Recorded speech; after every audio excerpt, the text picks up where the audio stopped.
MLC चुनाव का प्रचार थम चुका है। 9 अप्रैल को 36 सीटों में से बचे हुए 27 सीटों पर वोटिंग होगी। वहीं 12 अप्रैल को चुनाव के नतीजे आएंगे। आपको बता दें कि 36 में से 9 सीटों पर पहले ही भाजपा के उम्मीदवार निर्विरोध निर्वाचित हो चुके हैं और विधानसभा चुनाव के बाद अब सबकी निगाहें एमएलसी चुनाव पर टिकी हैं। चाहे भाजपा हो या सपा, सभी ने एमएलसी चुनाव में जीत के लिए पूरा जोर लगा दिया है।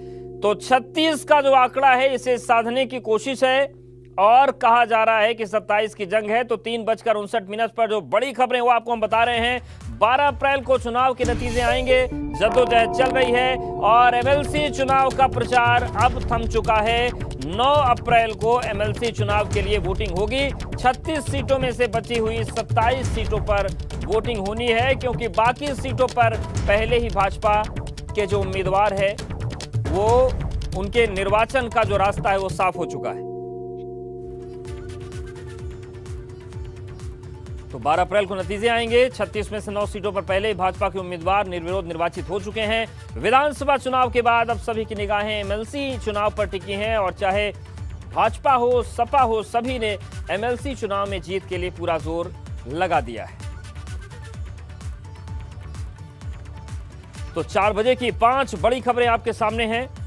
36 सीटों में से बची हुई 27 सीटों पर वोटिंग होगी, क्योंकि 9 पर भाजपा के उम्मीदवारों की जीत का रास्ता साफ हो चुका है। 12 अप्रैल को नतीजे आएंगे। चुनाव प्रचार थम चुका है और एमएलसी चुनाव का प्रचार थम गया। और देखिए 4 तस्वीरें भी हम आपको दिखा रहे हैं। 12 अप्रैल को नतीजे आएंगे। इन सब के बीच धड़ाधड़ बुलडोजर भी चल रहा है।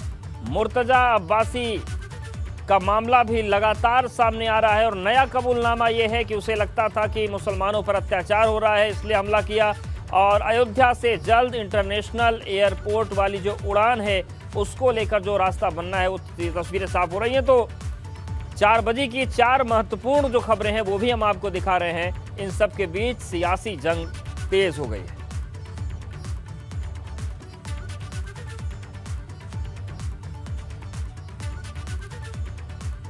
तो एमएलसी चुनाव का प्रचार थम गया है। 12 अप्रैल को नतीजे आएंगे। दूसरी बड़ी खबर यह है कि लगातार बुलडोजर चल रहा है और अवैध निर्माण पर बुलडोजर गरज रहे हैं। एबीपी गंगा ने भी कुछ मसले उठाए थे जिस पर खबर का असर हुआ है।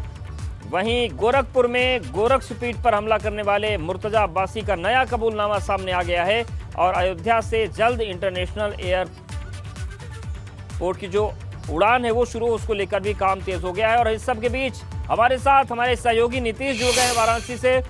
नीतीश, एमएलसी चुनाव को लेकर प्रचार थम गया है, अब किस तरीके से पूरी रणनीति आगे बढ़ रही है? क्योंकि तमाम चीजें वाराणसी से और आसपास के क्षेत्रों से निकलकर सामने आई कि वहां मामला ज्यादा गंभीर पेचीदा है।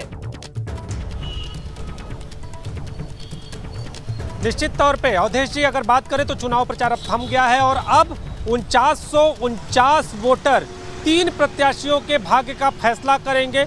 दिन भर बैठकों का दौर जारी रहा। जो तीनों प्रत्याशी हैं वो अलग अलग जगहों पर अपने जो बैठक है, रणनीति है, पूरी तरह से उसको धार देते दिखाई दिए।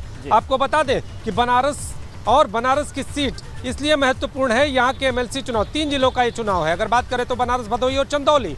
और ये एमएलसी की सीट महत्वपूर्ण इसलिए है कि यहाँ से माफिया ब्रिजेश सिंह की पत्नी अन्नपूर्णा सिंह चुनाव लड़ रही हैं और इस बार जो लड़ाई है वो बीजेपी प्रत्याशी सुदामा पटेल से है। सुदामा पटेल की माने तो कुछ दिनों पहले उनका ये आरोप था, उनको ये डर सता रहा था कि कहीं वो चुनाव हार न जाए, चूंकि माफिया ब्रिजेश सिंह बाहुबल के दम पर और इसके साथ धन के दम पर कहीं ना कहीं वोटों को अपने तरफ करने में कामयाब हो जाएं। तो सुदामा पटेल ने इसके प्रति आवाज़ उठाई थी। बाद में जब एबीपी गंगा ने इस खबर को चलाया तो उसके बाद संगठन और पार्टी स्तर पर सुदामा पटेल के लिए काफ़ी तेजी आई और उसके बाद आज दिन भर एक अभियान चलाया गया और इस अभियान के तहत बैठकों का दौर जारी रहा। तो अब ये देखना होगा कि जो वोटर हैं जो इस पूरे वोट प्रक्रिया में अपना हिस्सा लेते हैं और इस वोट प्रक्रिया को कहीं ना कहीं निभाते हैं, उसमें विजयश्री किसको मिलती है। हालांकि ये भी बड़ी बात है कि एक ओर जहां पार्टी बल है, भारतीय जनता पार्टी का प्रत्याशी है,